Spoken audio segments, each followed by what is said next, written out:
வணக்கம். அனைவரும் நலமாக இருப்பீர்கள். திருநெல்வேலி ஜோதிடர் எஸ் மணியன் பேசுகின்றேன். எனது ஜோதிட ஆசானும் எனது தந்தையுமாகிய கோயில்பட்டி திரு கே சங்கரம்பிள்ளை அவர்களையும், ஜோதிட மாமேதை ஜோதிட கலையரசு ஐயா ஆதித்ய குருஜி அவர்களையும் வணங்கி, இப்பொழுது ராகு சுபத்துவமாக இருக்கும்போது தரும் நன்மைகளையும், பாவத்துவமாக இருக்கும் பொழுது தரும் தீமைகளையும் பற்றி பார்ப்போம். ஒருவருடைய ஜாதகத்தில் ராகு நன்மைகளை தரும் அமைப்பில் இருக்கும்போதே அந்தஸ்து, கௌரவம், புகழ் உள்ளிட்டவைகளை கொடுத்து அனைத்திலும் வெற்றியை தருவார். குப்பையில் கிடந்ததை கோபுரத்தின் உச்சியில் வைப்பவர் ராகுதான். சுபத்துவம் அடைந்த ராகு ஒரு ஜாதகருக்கு அளவற்ற தனத்தையும் தந்து அவரை பிரபலப்படுத்தவும் செய்வார். ஒரு நிலையில் ஆன்மீக அறிவிற்கும் ராகு காரணமாவார் என்பதால், ஜாதகத்தில் சுபராக இருக்கும்போது சிவபெருமான் மீது பக்தி, புனித தலங்களை தரிசித்தல், தீர்த்த யாத்திரை செல்லுதல் போன்ற பலன்கள் ராகுவின் தசையில் நடக்கும். அதேபோல ராகு நல்ல நிலையில் இருந்து தசை நடத்தும் பொழுது ஒருவருக்கு அதிகமான ஆன்மீக ஈடுபாடும், இறை சக்தி சம்பந்தப்பட்ட ஆன்மீக அறிவாற்றலும் உண்டாகும். ராகு பாவத்துவமடைந்து பாவர்களின் சேர்க்கை பெற்று பாவர்களின் வீட்டில் அமர்ந்து கெடுபலன் தரும் அமைப்பில் இருக்கும்போது விஷப்பூச்சிகள், விஷம் போன்றவற்றில் கண்டங்களை தருவார். இந்நிலையில் ராகுதசையோ புக்தியோ நடக்கும்போது ஒருவருக்கு பாம்புகள், விஷ ஜந்துக்களை பார்க்க நேரிடும். ஒருவரை தொழில் அமைப்பில் ஓடிக்கொண்டே இருக்க வைப்பவை ராகு கேதுக்கள் தான். 10ஆம் வீட்டுடன் அல்லது ஜீவன அதிபதியுடன் ராகு தொடர்பு கொள்ளும் நிலையில் அல்லது 10ஆம் இடத்தில் ராகு இருக்கும் நிலையில் ஒருவர் வாகனங்களுடன் தொடர்பு கொண்டவராக இருப்பார். ஆட்டோ டிரைவர்கள், டாக்ஸி ஓட்டுநர்கள் போன்றவர்கள் ராகுவின் ஆதிக்கத்தில் வருபவர்கள்தான். ஓட்டுபவர்கள் மட்டுமின்றி ஓடிக்கொண்டிருக்கும் வாகனத்தில் பணியாற்றும் கண்டக்டர்கள், உதவியாளர்கள் போன்றவர்களும் தொழிற்ஸ்தானத்தில் ராகுவின் தொடர்பை பெற்றவர்கள்தான். கெடுபலன் தரும் நிலையில் உள்ள ராகுவால் ஒருவருக்கு வெளியே சொல்ல முடியாத ஒரு இனம் புரியாத மனக்கலக்கம் இருக்கும். மனம் ஒரு நிலையில் இருக்காது. ஒருவரை குறைந்த அளவு மனநோயாளியாகவும் ஆக்குவார் ராகு. பிளாக் மேஜிக் எனப்படும் பில்லி சூன்யம் போன்றவைகளின் பெயரை சொல்லி வருமானம் தருபவரும் ராகுதான்.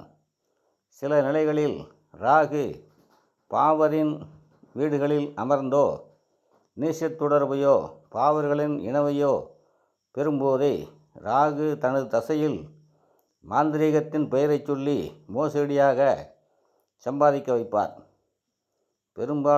பெரும்பான்மையான ஜோதிட மூலநூல்கள் ராகு கேதுக்கள் இருவரையும் முழு பாவர் என்று சொல்லும் நிலையில், மகாபுருஷர் காளிதாசர் கேதுவை முழு பாவர் என்றும் ராகுவை முக்கால் பாவர் என்றும் தனிப்பட்டு குறிப்பிடுகிறார். ராகு சனியைப் போல செயல்படுபவர், கேது செவ்வாயை போன்றவர் என்று அனைத்து மூலநூல்களும் உறுதிபட குறிப்பிடுகின்றன. மகாபுருஷர் காளிதாசரும் அவ்வாறே சொல்லியிருக்கிறார். ஆனால் கிரகங்களின் சுப அசுப பலன்களை சொல்லும்போது மட்டும் காளிதாசர் ராகுவை சனியைப் போல முழு பாவர் என்று குறிப்பிடாமல் செவ்வாய்க்குரிய முக்கால் பாவர் என்று குறிப்பிடுவதும், செவ்வாயைப் போல செயல்படும் கேதுவை முக்கால் பாவர் என்று சொல்லாமல் முழு பாவர் என்பதிலும் ஏதோ ஒரு சூட்சுமம் மறைந்திருக்கிறது. அது என்ன என்பதை பரம்பொருள்தான் நமக்கு உணர்த்தி அருள வேண்டும். அதேபோல ராகு கெட்ட நிலைமைகளில் இருந்து தசை நடத்தும் போது ஒருவர் நாத்திகவாதியாகவும் இருப்பார். இதுபோன்ற நிலைமைகளில் ஒருவரை கடைநிலை மக்களுடன் பழக வைப்பதே, சேரிகளுக்குள் செல்ல வைப்பதே போன்ற விஷயங்களை ராகு கேதுக்கள் செய்வார்கள். சூத்துமற்ற நிலைகளில் ராகு சுக்கிரனுடன் தொடர்பு கொண்டால் ஒருவருக்கு கீழ்நிலையில் இருக்கும் பணியாளரின் தொடர்பு அல்லது தன்னை விட வயது மூத்த பெண் அல்லது விதவை போன்றவர்களின் தொடர்பு ஏற்படும். அதேபோல சூத்துமுழு ராகு கடலும் கடல் சார்ந்த இடங்களையும் குறிப்பவர் என்பதால் ராகு தசை புத்திகளில் ஒருவரை வெளிநாடுகளில் கடற்கரை ஓரமாக வேலை செய்ய வைப்பார். கடகத்தில் ராகு இருக்கும் நிலையில் கடகம் ஜலராசி என்பதால் ஒருவருக்கு இந்த பலன் நடக்கும். ராகு திசை நடக்கும் நேரத்தில் துர்க்கையின் பேரில் ஈடுபாடு வரும். தாய்மொழியை தவிர ஆங்கிலம், உருது, தெலுங்கு ஆகிய அந்நிய மொழிகள் மீது ஆர்வம் வருவதற்கும் விளைச்ச கிரகம் எனப்படும் இந்த ராகுதான் காரணம். ராகு திசை அல்லது புக்தி நடக்கும்போதே ஒருவர் அந்நிய மொழிகளை கற்பார். உருதை தாய்மொழியாக கொண்ட இஸ்லாமியர்களும் ராகுதான் காரணமாவார். ராகு பாவத்துவம் பெற்றிருக்கும் நிலையில் ஒருவருக்கு தனது சொந்த மதத்தை விட அந்நிய மதத்தின் மேல் ஈடுபாடு வரும். மத மாற்றத்திற்கு காரணமானவரும் ராகுதான். சூத்துவமாகி ராகு நன்மைகளை செய்ய விதிக்கப்பட்டிருக்கும் நிலையில் அந்நிய மத, இன, மொழி நண்பர்கள் மூலம் நன்மைகள் உண்டாகும். இவர்களின் மூலம் கூட்டு தொழில் அமைந்து ஜாதகர் உயர்வார். ராகு பாவத்துவம் பெற்றிருப்பின் பலன்கள் தலைகீழாக இருக்கும். அந்நிய மதம் அல்லது அந்நிய இனத்தில் திருமணம் செய்து கொள்ள வைப்பதும் ராகு கேதுக்கள் தான்.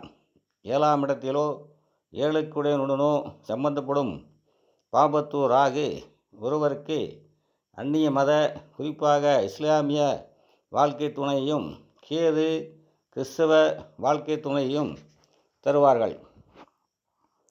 சுபத்துவம் பெற்ற ராகுவின் தசை நடக்கும்போது நுணுக்கமான அறிவும் நமது சாஸ்திரங்களில் மறைந்துள்ள சூட்சும விஷயங்களை உணரும் ஆற்றலும் கிடைக்கும். இதுபோன்ற நிலைகளில் ராகு கேதுக்களின் தசபுத்தி நடக்கும் பொழுது ஒருவருக்கு ஜோதிடத்தின் மீது ஆர்வம் வரும்.